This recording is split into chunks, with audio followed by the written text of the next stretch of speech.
Todd, thank you kindly for the perspective there on the rookie quarterbacks. We're going to take our own look now at quarterbacks this year, and we begin with last year's points champ. We all know who that is. One, Cam Newton was the most owned player on championship rosters last season. He put up the most fantasy points of any player last season as he won NFL MVP. However, before you start highlighting your draft cheat sheets, history not on his side. Every quarterback with at least 10 rush TDs in a season since the AFL-NFL merger lost at least 6 rush TDs from that total the following season. But look who's here, the talented Mr. Roto, Matthew Berry, in the house. Now to give us his fantasy expertise, we need you here, Matthew. Who do you think is going to be the best fantasy quarterback this season? Hi, Molly. Yep, just popping in for a quick second to tell you it's Cam Newton. #1 fantasy quarterback last year, will be the #1 quarterback this year. He's my #1 ranked guy. Look, you talk about the regression of the touchdowns, and sure, but he's had at least 5 rushing touchdowns every season he's been in the NFL. Those are designed runs around the goal line. Last 5 years, Cam Newton, top 3 in the NFL among quarterbacks in rushing yards and rushing touchdowns. Even if it comes down from 10, he'll still be 5 or 6. Not worried about that. That high floor because of his rushing is what's kept him as a high fantasy quarterback. But what happened last year is totally different. His average depth of target, which is how far down the field he's throwing, second in the NFL, only to Carson Palmer. He was really slinging it, and now this year he gets Kelvin Benjamin back. Remember the 35 touchdown passes last year. He is a true dual threat. To me, no stopping Cam Newton. He's my #1. And Matthew Berry, I trust he is in our number 16, and we need to say congratulations to him. Over 1 million downloads on ESPN.com. He's phenomenal. Man, right? He's phenomenal. But I'm going to be sacrilegious here because I'm going to disagree with Matthew Berry in a second. But go ahead.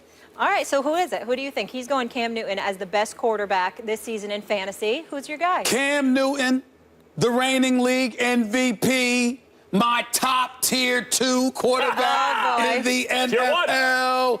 I understand those who would pick him #1, like Matthew Berry, and somebody sitting across from me probably as well. We'll find out in a second. But you know me. Where am I going, Molly Wood? Where am I going? He's a bad man. I'm talking about Aaron Rodgers. Now, I was tempted to pick Big Ben Roethlisberger. Not Andrew Luck yet. He's got some things to show me. But I was tempted to pick Big Ben Roethlisberger. But of the last 7 years, he's only played the complete season twice. So I question Big Ben's durability.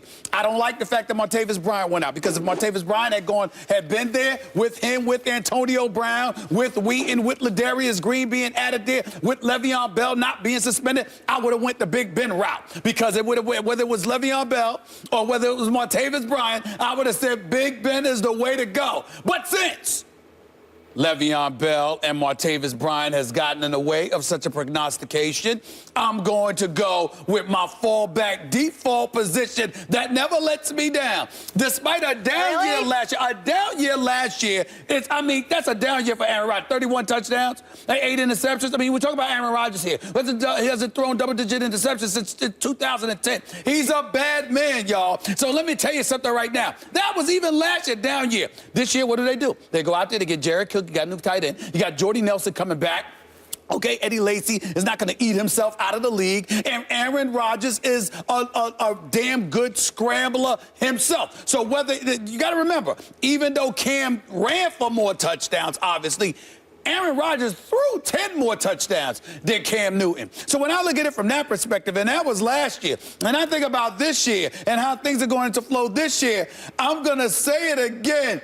He's a bad man. I'm rolling with Aaron Rodgers, #1 as my quarterback, my #1 quarterback in fantasy football and real life, damn it, over Tom Brady, over Ben Roethlisberger, over Cam Newton, over Russell Wilson, over all of them. He's a bad man. You ain't lying. I mean, Aaron Rodgers, when he's all done, is going to be in the conversation as greatest who ever lived. Okay. That's how, I mean, you watch him now, he can do things that really no one else can do. I appreciate the affirmation. He is like in real life. For fantasy, to me, he's a tad conservative. I like guys who sling it a little more and are willing to take more chances. In other words, even throw more interceptions in fantasy because it gives them more opportunity to rack up fantasy points. Now, oh my Lord. Saying that, you'd think maybe Drew Brees. And Drew Brees is a very good candidate.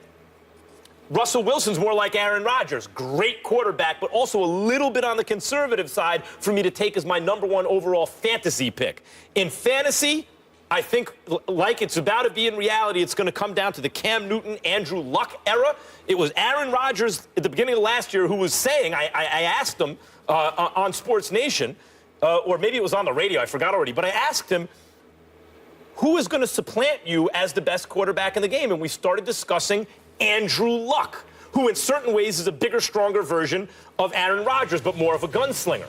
Now, as it turns out, it was Cam Newton who made the argument to supplant Aaron Rodgers. But when I look at Andrew Luck from a fantasy point of view, the fact that he's a one-man gang there, a one-man band, from a fantasy perspective, I like. Now, remember, this is a guy, Cam Newton led with 50 touchdowns last year. 2 years ago, when Andrew Luck was healthy, he led the league with 40 touchdowns. But I expect some regression from Cam, not because he's great, but because it's rare that a guy's going to have 50 touchdowns. So who's your number one guy? And I expect Andrew Luck to end the season as the number one fantasy quarterback. Andrew Luck. Andrew Luck.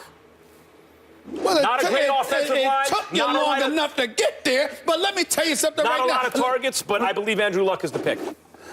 You know, I'll applaud you for making sense. You do make sense because they have no running game.